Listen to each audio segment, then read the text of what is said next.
Perkataan pertama yang bayi pelajari ialah ibu.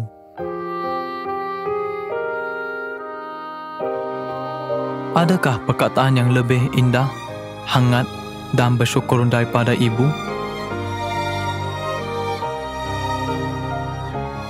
Ketika susah, orang yang pertama terlintas di fikiran saya ialah ibu, yang selalu berada di sisiku dan menggalakkanku.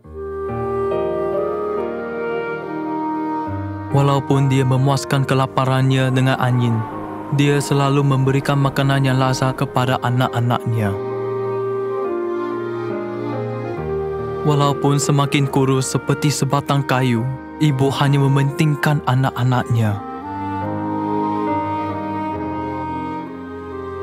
Tiada perkataan untuk menggambarkan kasihnya.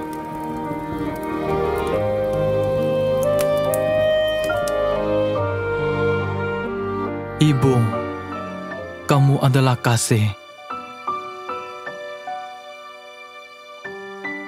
Kalau untuk anak, ibu sanggup melakukan apa-apa sahaja, malah berkorban nyawa sendiri. Ibu sotong tidak pernah meninggalkan gua sebelum telurnya menetas dan pergi ke dunia.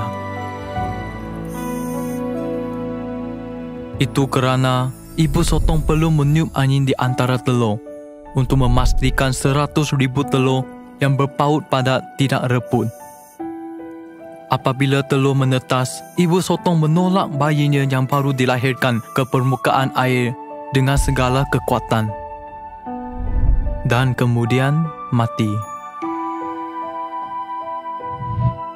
Seekor ibu penguin maharaja yang susah bertelur terlalu letih untuk mengeram telur, tetapi tiada masa untuk berehat.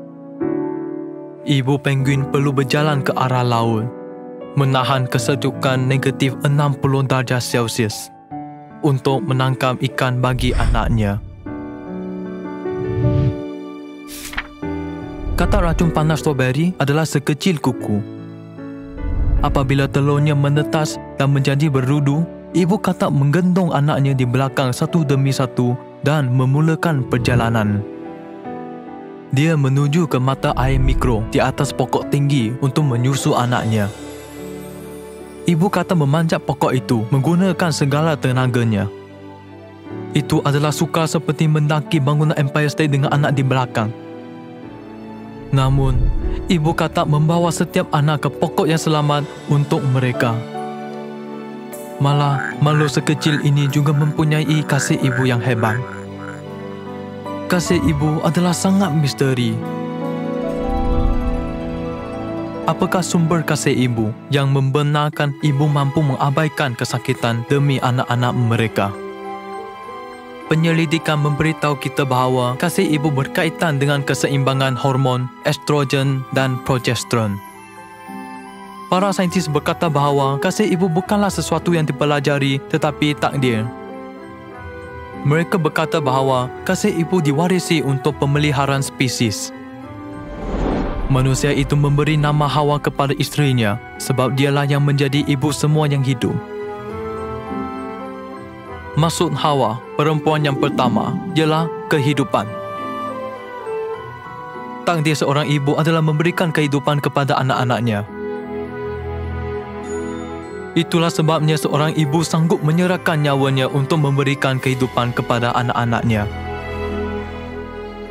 Maka Tuhan menciptakan manusia itu menurut gambarnya. Menurut gambar Tuhan diciptakannya dia. Laki-laki dan perempuan diciptakannya mereka. Ibu di bumi ini diciptakan menurut imej ibu surgawi. Kasih ibu adalah bayangan yang menunjukkan kasih agung ibu surgawi. Sama seperti Tuhan Bapa wujud, adakah anda fikir Tuhan Ibu wujud? Secara biologi, kewujudan lelaki dan perempuan tidak semestinya semula jadi. Walaupun begitu, kita menganggap kewujudan lelaki dan perempuan sebagai pemberian. Kerana kebanyakan organisma di sekeliling kita mematuhi pembiakan seksual. Iaitu organisma yang baru diciptakan melalui penggabungan bahan genetik bapa dan ibu. dan diwarisi kepada generasi seterusnya. Tumbuhan, serangga dan juga kulat menerima kehidupan daripada ibu mereka. Namun, cara untuk memberikan kehidupan kepada anak-anak melalui bapa dan ibu adalah lebih berbahaya daripada pembiakan uniseksual. Hal ini kerana mereka perlu melalui banyak proses yang berbeza sehingga melahirkan anak. Dan bulu warna-warni serta lagu diciptakan untuk faedah pembiakan sering membahayakan nyawa mereka. Namun begitu, mengapa semua makhluk hidup menerima kehidupan melalui ibu mereka?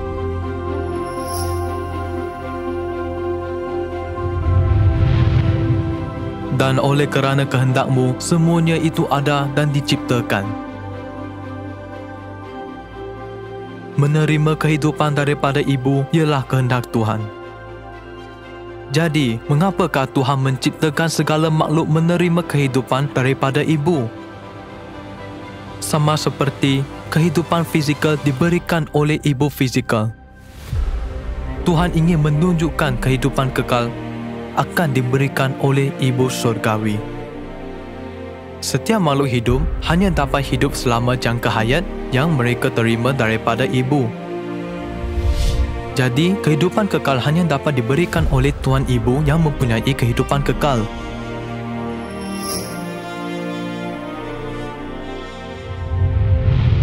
Berfirmanlah Tuhan, baiklah kita menjadikan manusia menurut gambar dan rupa kita. Tuhan bukanlah satu, Tuhan Bapa. Jika Tuhan Bapa sahaja menciptakan manusia, Dia akan berkata, baiklah aku menjadikan manusia menurut gambar dan rupa aku. Namun, Alkitab mengajar bahawa Tuhan menciptakan manusia menurut imej-Nya, lelaki dan perempuan diciptakannya mereka. Fakta bahawa ketika Tuhan menciptakan manusia menurut imej-Nya, lelaki dan perempuan diciptakan, adalah bukti bahawa wujud Tuhan yang berimej lelaki, iaitu Bapa, dan Tuhan yang berimej perempuan, iaitu Ibu. Bapa kami di sorga. Orang Kristian memanggil Tuhan yang berimej lelaki Bapa, menurut ajaran Alkitab. Jadi, bagaimana patut kita memanggil Tuhan yang berimej perempuan?